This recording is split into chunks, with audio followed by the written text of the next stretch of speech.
భర్త అయినా భార్య అయినా అంత అందరూ భగవత్ స్వరూపమే. కానీ ఎవరు ఉండవలసిన స్థానంలో వారే ఉండాలండి. ఎవరు కల్పించుకున్న దాంట్లో వారే కల్పించుకోవాలి. భార్య అనవసరంగా ఇద్దరు మగాళ్ళు అక్కడ మాట్లాడకుండా ఇప్పుడు వచ్చి వేలెట్టింది లోపలికి వెళ్ళి చెప్పాల్సిందే భర్త. ఇవాళ ఆ ధైర్యం ఉన్న భర్తలు ఉంటే నమస్కారం. 2 సార్లు చెప్పి చూడండి, 3వ సారి వాళ్ళే దొంగుతారు. ఏం మొహమాటం లేదు ఇక్కడ, చెప్పాలి అంతే. అనవసరమైన విషయాల్లో భార్యలు వేలెట్టద్దమ్మా. అన్నదమ్ములు ఆస్తి పంచుకుంటారు, భార్య లేకుండా ఉంటే సుఖంగా జరుగుతుంది ఆ పంపకం. అసలు ఉండకూడదు అక్కడ, ఉండనీయకూడదు. నువ్వు వెళ్ళిపోని చెప్పాలి. ఇప్పుడు సలహాలు ఇవ్వద్దండి ఇక్కడ. ఎందుకంటే అన్నదమ్ముల మధ్య ఉండే అనుబంధం ఆ తల్లిదండ్రులకు తెలుస్తుంది, కానీ తోడుకోడళ్ళకి ఎలా తెలుస్తుందమ్మా? మీరే ఆలోచించండి దయచేసి. తోడుకోడళ్ళకి ఎలా? మీరు ఒక తల్లి బిడ్డలు కాదు, వాళ్ళు ఒక తల్లి బిడ్డలు. వాళ్ళు ఆస్తులు పంచుకుంటారు. తమ్ముడు బాధ ఏమిటో, అన్నగారు బాధ ఏమిటో వాళ్ళకి తెలుసు. భార్యలకు ఎలా తెలుస్తుందండి? నా తమ్ముడు పేదవాడు, నేను దుకాణం పెట్టా, వాడు దుకాణం పెట్టా, నా తమ్ముడు దెబ్బతిన్నాడు, వాడికి ఆడపిల్లలు ఉన్నారు, పెళ్లి చేయాలని నా తమ్ముడికి నేను ఎకరం ఎక్కువ ఇచ్చుకుంటా, నా భార్యకి ఇష్టం ఉంటుందంటే ఎవరు చెబుతారండి ఆ విషయం? ఆవిడ తప్పట్టడానికి వీలేదండి. మనకి పిల్లలు లేరా అంటుంది, ఆవిడ బాధ ఆవిడది.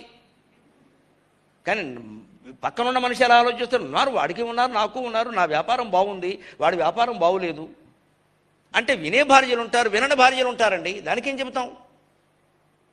అంటే వ్యవహారం సక్రమంగా నడవాలంటే ఎవరి మాట ఎవరు వినాలో పరిస్థితులు నిర్ణయిస్తాం, మా ధర్మశాస్త్రాలు నిర్ణయించవు. అన్ని చోట్ల భర్త మాట వినాలని కాదు, అన్ని చోట్ల భార్య మాట వినాలని కాదు. సందర్భం నిర్ణయిస్తుంది. ఎప్పుడు పరిస్థితులు నిర్ణయిస్తే సమస్త ధర్మాలని పరిస్థితులు నిర్ణయిస్తాయి. ఆరోగ్యంగా ఉంటే ధర్మం వేరు, అనారోగ్యంతో ఉంటే ధర్మం వేరు. డబ్బులు ఉంటే ధర్మం వేరు, లేకపోతే ధర్మం వేరు. డబ్బులు ఉంటే హాయిగా వైభవంగా మీరు పూజలు క్రతువులు పెళ్ళిళ్ళు చేయడం, లేనప్పుడు కూడా చేస్తానంటే అప్పులు పాలైపోతారు. పరిస్థితులు నిర్ణయిస్తే ధర్మాన్ని ఎప్పుడు కూడా.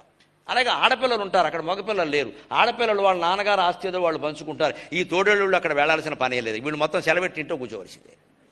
ఎందుకంటే వాళ్ళ అప్ప చెల్లెళ్ళు. నా అక్కకి దాని చిన్నప్పటి నుంచి పాపం అనారోగ్యం, దానికి ఏదో కాస్త కావాలి, డబ్బులు ఉన్నాయి, నేను బాగానే ఉన్నాను నేను అని ఈ చెల్లెలకి అక్కగారికి ఎక్కువ ఇవ్వాలని అనిపిస్తున్నాం. ఆవిడే చెబుతుంది తండ్రికి, నాన్న నాకు బంగారం వద్దు, ఉన్నదేదో అక్కకి ఇచ్చేయండి, పెద్ద ఆడపడుచు కదా, మన ఇంట్లో ముందు పుట్టింది అంటే ఆ తండ్రికి ఇవ్వాలనిపిస్తుంది, తల్లికి ఇవ్వాలనిపిస్తుంది. ఈ చెల్లెలకి మధ్యలో ఈ తోడోళ్ళు ఉన్నాడు కూడా, నువ్వు అడగలేవా, అందుకే మనం ఇలా అయిపోయాం అని మాట్లాడతాడు ఇక్కడ. ఎందుకంటే ఈయనకి కాదు కదమ్మా తల్లి, ఆవిడ ఈయనకి కాదు కదా.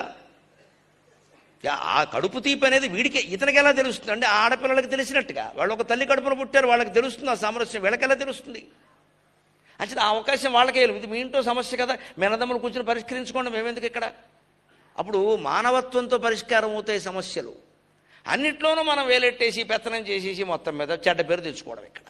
ఇంత చేస్తే వచ్చేదేమో ఒక 1/4 ఎకరం, 1/2 ఎకరం, 10,000, 20,000. కట్టుకుపోతామా పట్టుకుపోతామా, వదిలేస్తే అయిపోయాయి. సర్వం భగవత్ స్వరూపం అనంత మాత్రం అందరికీ లోకుగోమని అర్థం కాదండి. పరమహంస చెప్పిందే ఉదాహరణ. రాజకుమారులే నలుగురైనా 4 వేషాలు వేసినప్పుడు 4 రకాలుగా ఉంటున్నారా లేదా? అలాగా నీ పాత్రను నటిస్తున్నావు గమనించు, అది నటనకి న్యాయం చేయి, పాత్రకి న్యాయం చేయి. బ్రహ్మాండంగా నటించామనే సంతృప్తి మనకి చివరిలో కలిగితే చాలు. అందులో జీవించే ప్రయత్నం చేయకని చెప్పారు.